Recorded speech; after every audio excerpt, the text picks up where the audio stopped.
آپ صلی اللہ علیہ وآلہ وسلم نے فرمایا، ایک مومن دوسرے مومن کے لیے عمارت کی طرح ہے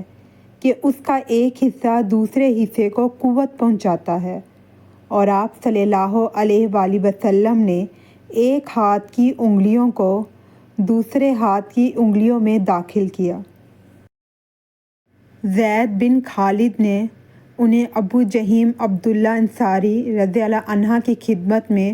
ان سے یہ بات پوچھنے کے لیے بھیجا کہ انہوں نے نماز پڑھنے والے کے سامنے سے